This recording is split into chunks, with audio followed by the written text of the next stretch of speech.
Hello students, I am Shifali Agarwal. Welcome back to my channel. तो आज हम करेंगे class 10th English first night book की हम फर्स्ट पोएम हम पढ़ने वाले हैं, डस्ट ऑफ स्नो। इसकी हम explanation, rhyming schemes and poetic devices इस वीडियो में हम कंप्लीट करेंगे। ठीक है, वीडियो को लास्ट तक ज़रूर देखिएगा। बहुत ही इंपॉर्टेंट वीडियो होने वाली है एंड बहुत ही सिंपल पोएम भी है ये, तो बहुत ही ईजी एक्सप्लेनेशन होने वाला है। वीडियो को लास्ट तक ज़रूर देखिएगा। चलिए हम एक्सप्लेनेशन स्टार्ट करते हैं।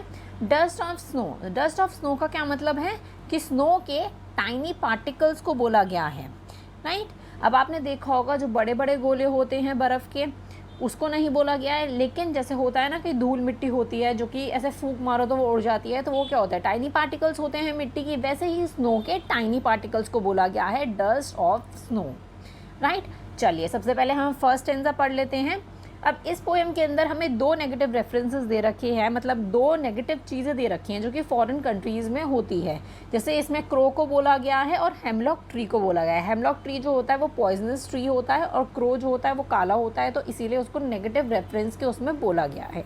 ठीक है, जैसे कि इंडिया में क्या होता है, जैसे इंडिया में अंधविश्वास होते हैं कि बिल्ली गुजर जाए तो ऐसे निकलना नहीं चाहिए, रोड को क्रॉस नहीं करनी चाहिए, कांच टूट जाए उसको अपशगुन माना जाता है। तो ये सारी चीज़ें क्या होती है, ये भी नेगेटिव रेफरेंसेस होती हैं। लेकिन इंडिया में, फॉरेन कंट्रीज़ में क्रो और हेमलॉक ट्री जो कि पॉइजनस होता है ट्री, उसको क्या माना जाता है, नेगेटिव रेफरेंसेस में माना जाता है।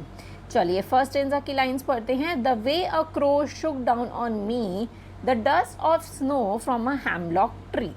अब आप देखो, the way a crow, crow क्या है, कौवा काला होता है। कौवा शुक down on me, Shuk down on मी का क्या मतलब है कि हिला के गिरा देता है। क्या चीज़ गिरा देता है, डस्ट ऑफ स्नो, कि पेड़ पर उस हेमलॉक ट्री पर क्या है, फ्रॉम अ हेमलॉक ट्री, मतलब हेमलॉक ट्री से क्या गिरा देता है। अब आप देखो ट्री की जो पत्ती होगी उसके ऊपर क्या जम रहा होगा, बर्फ़ जम रहा होगा, ठीक है।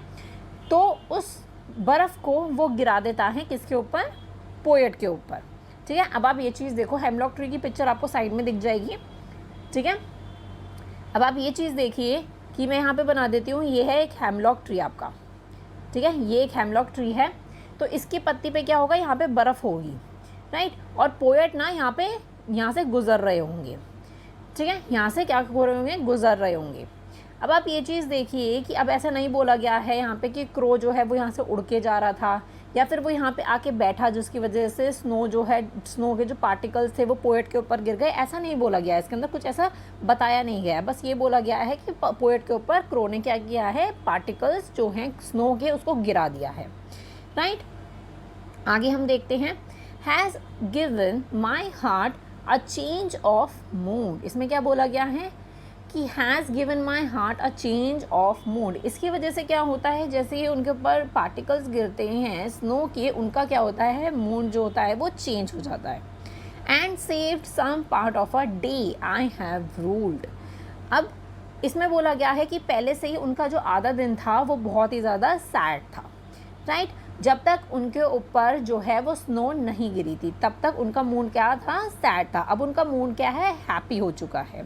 अब मुझे कैसे इसमें पता चल रहा है कि उनका मूड जो है वो हैप्पी हो चुका है। अब आप यहाँ पे देख सकते हो खुद, यहाँ पे क्या लिखा है, save some part of the day, कि जैसे ही क्रो ने जो है कुछ डस्ट पार्टिकल्स, जो पार्टिकल्स हैं स्नो के, उसको गिर दिया पोएट के ऊपर, तो उससे क्या हो गया, उनका मूड जो है वो चेंज हो गया। अब तक क्या था उनका मूड, वो बिल्कुल सैड था उनका मूड, जब तक वो गुजर रहे थे हेमलॉक ट्री के नीचे से।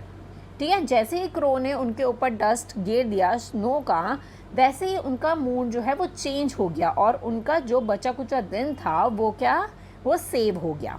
रूल का क्या मतलब होता है, आप यहाँ पे देख सकते हो, हेल्ड इन रिग्रेट, कि रिग्रेट में ऐसा होता कि पूरा अगर ये चीज़ नहीं हुई होती तो उनका मूड चेंज नहीं होता, वो पॉजिटिव नहीं होते। अब तक क्या थे, वो नेगेटिव थे, वो सैड थे बहुत ज़्यादा, तो पूरा दिन रिग्रेट में जाता। लेकिन अब उनका मूड जो है वो चेंज हो चुका है, उनका आधा दिन जो सैड था अब वो क्या हो चुके हैं, वो पॉजिटिव हो चुके हैं, वो हैप्पी हो चुके हैं, वो खुश हो गए हैं थोड़े से। ठीक है, अब इस पोएम से हमें क्या मैसेज मिलता है, हो सकता है कि हमारा दिन भी बहुत ज़्यादा वर्स जाए, बहुत ही ज़्यादा बैड टाइम हो, बैड डे हो हमारा, लेकिन छोटी छोटी चीज़ें जो हैं वो हमारे मूड को क्या कर देती है, चेंज कर देती है। हाँ, इसमें क्रो और हेमलॉक ट्री को नेगेटिव रेफरेंसेस ज़रूर बोला गया है कि ज़रूर कुछ ना कुछ मतलब कुछ गलत ही होगा। लेकिन यहाँ पे पोएट एक बहुत ही अच्छा मैसेज दे रहे हैं कि ज़रूरी नहीं है कि क्रो और हेमलॉक ट्री जो है वो नेगेटिव है, कि कुछ गलत ही होगा तो हम ये सोच के बैठ जाए कि हाँ आगे जाके कुछ गलत ही होगा। ज़रूरी नहीं है। छोटी छोटी चीज़ें जो होती हैं वो हमारे मूड को चेंज भी कर देती है, खुश भी कर देती है। ये हमारे अंदर का अंधविश्वास होता है, ठीक है। ये छोटी छोटी चीज़ें, ये हमारा क्या होता है, अंदर का अंधविश्वास होता है। हमें हमेशा पॉजिटिव रहना चाहिए। एंड ये सब चीज़ें जो नेगेटिव रेफरेंसेस होती हैं कि बिल्ली गुजर जाएगी तो मतलब हमारे साथ कुछ बुरा ही होगा, तो ये सारी चीज़ें बेकार की बातें हैं। तो एक बहुत अच्छा मैसेज जो है वो रॉबर्ट फ्रॉस्ट हमें दे रहे हैं कि छोटी छोटी चीज़ें हमारा मूड को चेंज कर देती है और हमारे दिन को बचा लेती है, हैप्पी कर देती है अगर हम बहुत ज़्यादा सैड होते हैं तो, ठीक है। तो ये एक बहुत अच्छा मैसेज जो है वो रॉबर्ट फ्रॉस्ट दे रहे हैं, राइट। तो आई होप आपको क्लियर हो गया होगा। एक बार और पूरी लाइंस पढ़ लेते हैं। The way a crow shook down on me the dust of the snow from a hemlock tree has given my heart a change of the mood and saved some part of the day I have rued. तो एक crow क्या है, वो dust of snow को गिरा देती है poet के ऊपर फ्रॉम द हेमलॉक ट्री से। इसकी वजह से क्या होता है, पोएट का मूड जो है वो चेंज हो जाता है और पूरा दिन जो है वो उनका बच जाता है। जो बचा आधा दिन था वो बच जाता है, वो सेव हो जाता है, राइट। तो आपको इस पोएम का मैसेज क्लियर हो गया है कि छोटी छोटी चीज़ें जो हैं वो हमारे लिए बहुत अमेजिंग भी हो सकती हैं, राइट। चलिए अब हम पढ़ते हैं राइमिंग स्कीम्स। अब हम एक्सप्लेनेशन पढ़ चुके हैं, पूरी पोएम हमने अच्छे से समझ लिया है, उसका मैसेज समझ लिया है। अब बारी आ जाती है राइमिंग स्कीम की। आखिर इस पोएम की क्या राइमिंग स्कीम बन रही है देखते हैं। चलो सबसे पहले हमें दे रखा है क्रो, ठीक है। क्रो को हम देखते हैं कि इससे रिलेटेड कोई वर्ड हमें दे रखा है, किसी का राइम बन रहा है इसके साथ, क्रो के साथ या नहीं। आगे हमें दे रखा है मी, क्रो मी कोई कनेक्शन नहीं है। स्नो हमें दे रखा है, तो क्रो का किसके साथ बन रहा है, स्नो के साथ बन रहा है। तो मैं क्रो को बोल देती हूँ ए और स्नो को भी मैं क्या बोल देती हूँ ए, ठीक है। आगे हम देख लेते हैं मी का किसी के साथ बन रहा है। मी का जो है वो ट्री के साथ बन रहा है हमारा, तो मैं इसको क्या बोल देती हूँ बी, और ट्री को बी क्या मैं बोल देती हूँ बी। तो फर्स्ट स्टेंजा की राइमिंग स्कीम क्या बन जाती है, ए बी, ये हमारी फर्स्ट स्टेंजा की बन जाती है। इतना क्लियर है।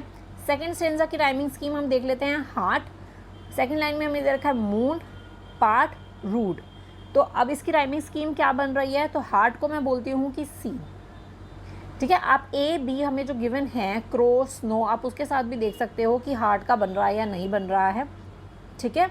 आपको हर एक वर्ड, जैसे क्रो है उसको पूरी पोएम में देखते हुए चलना है कि उसका राइमिंग स्कीम किसके साथ, राइम किसके साथ हो रहा है, ठीक है।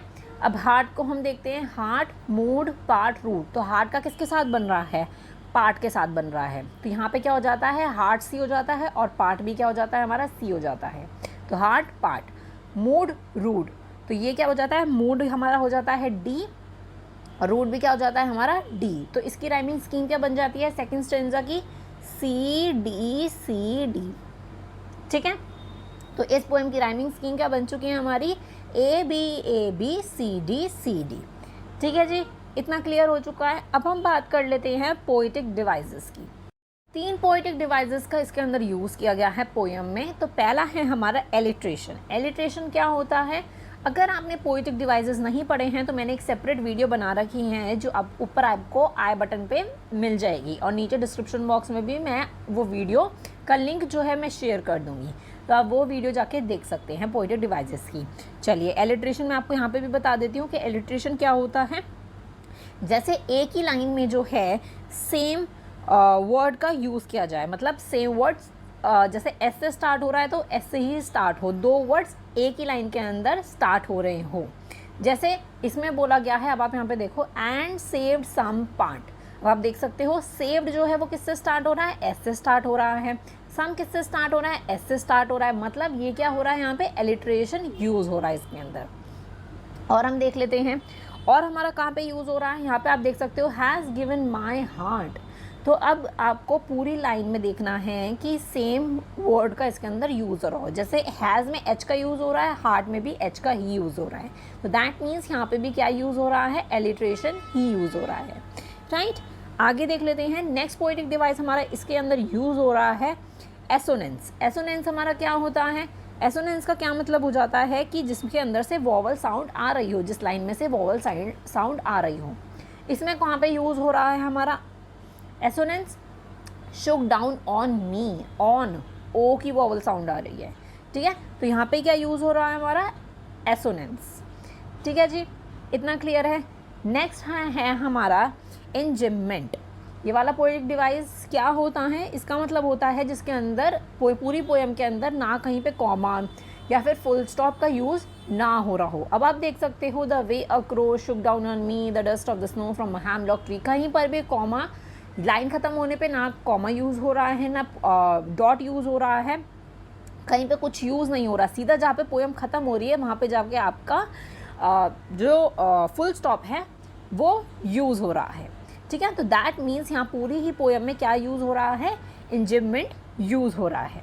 तो आई होप आपको तीनों ही पोएटिक डिवाइसेस क्लियर हो गए होंगे, क्या क्या है यूज़ हुआ है, एलिट्रेशन, इंजमेंट एंड एसोनेंस।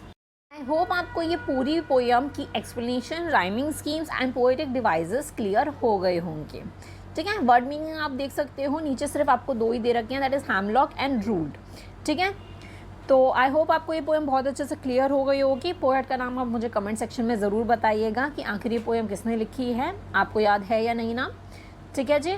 चलिए नेक्स्ट वीडियो में हम क्या करने वाले हैं, नेक्स्ट वीडियो में हम इसके थिंकिंग अबाउट द पोएम जो हमें क्वेश्चंस दे रखे हैं वो हम इस वीडियो में नेक्स्ट वीडियो में हम करेंगे। डिस्क्रिप्शन बॉक्स में आपको Instagram, Telegram and Facebook page जो है लर्न विद शेफाली का, उसके आपको नीचे आपको लिंक मिल जाएगा, फॉलो करना मत भूलिएगा। और मिलते हैं नेक्स्ट वीडियो में। Thank you so much for watching, bye bye.